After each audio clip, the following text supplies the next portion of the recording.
Welcome out to another episode of Dirty Story Night. This week we have Jerome, Teases Coronavirus, featuring some characters that might be familiar to you, especially if you live in the state of Ohio. Before we begin, I want to thank our parent network, It's All Been Done Presents. Go to IABDpresents.com for more content. Enjoy. Okay, here goes mine. Jizzy Jim. I needed a dirty name too. Let me adjust the screen so I can see you while reading my story. So I can see the shame and judgment in your eyes while I read my story. Okay.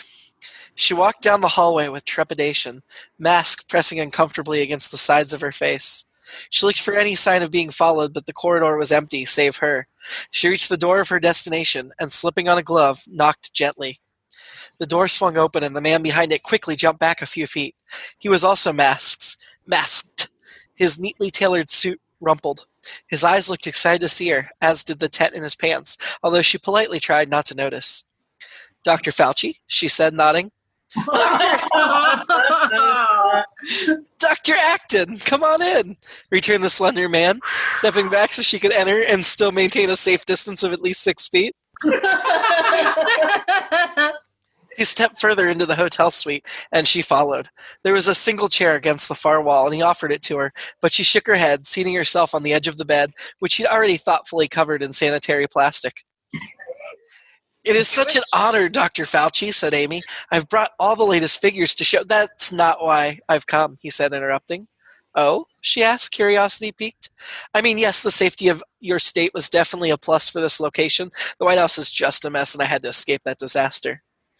"Ah," she said, disappointed. Her own panties had become moist at the sight of his boner, and she wished he had come for her.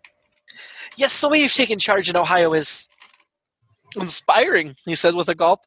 "I knew I had to come and listen to you. You would keep me safe." Yes, I will," said Dr. Acton. "Dr. Fauci, call me Tony," he said. "Well, you can call me Dr. Mistress," said Dr. Acton. He shuddered, in a good way, and she knew she had him. "Drop your pants, Tony, now." "Yes, Dr. Mistress," said Anthony Fauci, pulling off his clothes until he was standing naked before him, with only the face covering remaining. "Here," she said, tossing him a bottle, "spread this on your skin." It was hand sanitizer. He did as he was told, oiling up the substance that burned in his most sensitive parts. She smiled, seeing him wince, and longed to get closer, but she kept her distance as was required by state mandate. "Do you want to see my buckeyes?" she asked.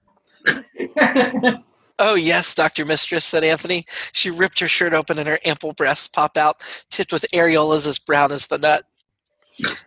"Oh, oh goodness," said Dr. Fauci, breathing heavily.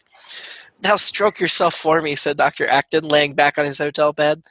His hands went to his enormous thermometer and began rapidly stroking, giving her a fever and a bit of dry mouth.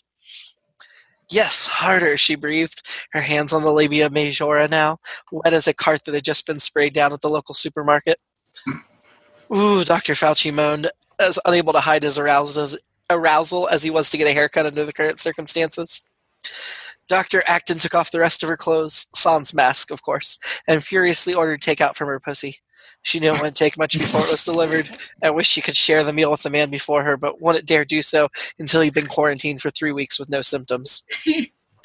"I'm so hot, and you're my vaccine, Dr. Mistress," said Dr. Fauci. "Your sperm aren't residents in a nursing home, so set them free," said Dr. Acton, succumbing to her own orgasm, riding her own personal subway car without anyone else nearby. "Yes," shouted Dr. Fauci, covering the whole hotel carpet like universal health care. "Clean that up," said Dr. Acton, reaching into her purse and tossing him a roll of toilet paper. At the sight of the elusive product, his rapidly shrinking dick bounced back like she hoped the economy would when the whole "I think I'm going to like it in Ohio," said Dr. Fauci. "And we're going to love having you here," said Dr. Acton. Her isolation had just gotten a lot more interesting. The end. Thank you. I really felt the love. It was a love story. It's All Been Done Presents. Who's got the time?